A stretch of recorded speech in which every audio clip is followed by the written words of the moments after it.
everyone. I'm Hannah Gill, and I'm here with Between Two Bookshelves. Today we're interviewing Dr. Verb. Dr. Verb, would you like to introduce yourself? This is my 22nd year at Ohio Northern. I am a professor in biology. I teach a wide range of classes, ranging from natural history to geology to biogeography. My research deals with plants and freshwater systems, and I also am the director of the ONU Nature Center, which includes the majestic Tit Oaks Farm and the magical Metzger Nature Center, and I manage the greenhouse on campus. So, I want to start off with asking, if you could have any superpower, what would it be and why? Teleportation. Instantaneous transport anywhere. I think that'd be pretty useful, especially when I forget stuff at home. I wouldn't have to make the drive back. I could be there and back in no time at all. That would be great. Plus, if a late night snack, no trouble getting it. So what kind of things do you research? My research is varied from when I was in grad school. So when I was in grad school, it was a lot freshwater systems, streams, rivers, looking at algal communities responding to human inputs. But when I got here, I kind of broadened and it let the students take the wheel a little bit more. So there's still it's obviously freshwater oriented, but it's not necessarily pollution driven. It might be, cool natural systems looking at the aquatic community, maybe the vegetation on the shore. So I kind of let the students a little bit more think about what they might be interested in. And then also my collaborators, Dr. Riley working at the macroinvertebrates, make a nice super dynamic duo there. What is your favorite class to teach? My favorite class, hands down, is natural history.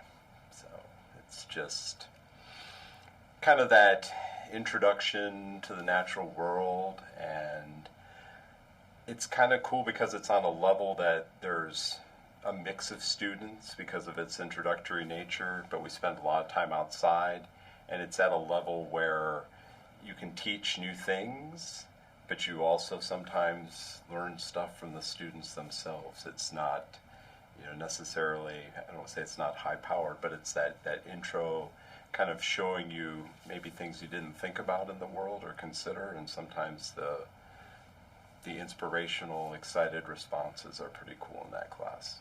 That one is really cool. Yeah. Very epic. Very epic for sure. We do get to do a lot of cool things in there, but field semester also as a whole is a different level. But natural history that's my favorite time of year. Spring, kind of breaking out of the 16 months of cold winter misery in Ada and seeing things come back to life is kind of cool. What's the coolest thing you've ever seen in natural history? Coolest thing in natural history that I've ever seen.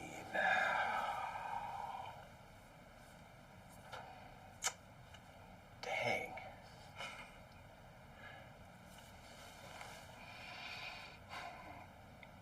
Anything Probably last year when we were at Eagle Creek, we found a couple of really rare spring wildflowers there.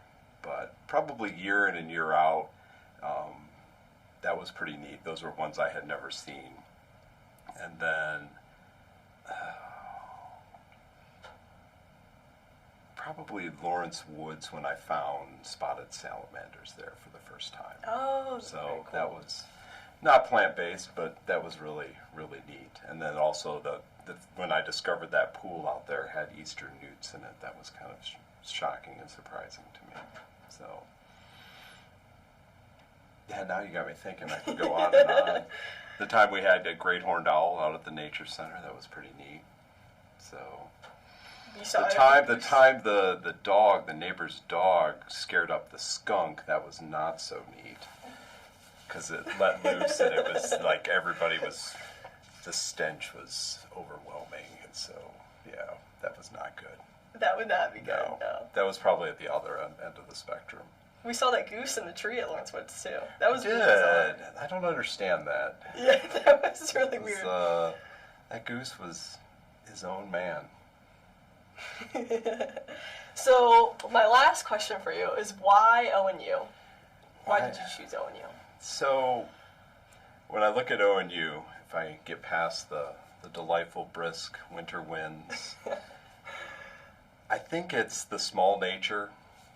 The small schools really appeal to me, and this might seem kind of weird, but when I was in grad school, we had this one professor who was always about legacy. Your legacy, what do you leave behind? And he was big on publications. The more publications, the greater your legacy. And I think when I look at it, it's not that not proud of the publications that I've had or have done with students. I think it's actually the students that are the best thing about ONU. Why ONU? So they're entertaining, they're bright, they're hardworking, and you embody that. So I think that's the best thing about ONU is the students. And I think if there's a legacy, the students are the legacy that they get to take and go here and do their own thing and make us proud. So that's the reason I'm here. Well, thank you so much. Thank you for joining us for Between Two Bookshelves. And remember, geology rocks. Don't take it for granted.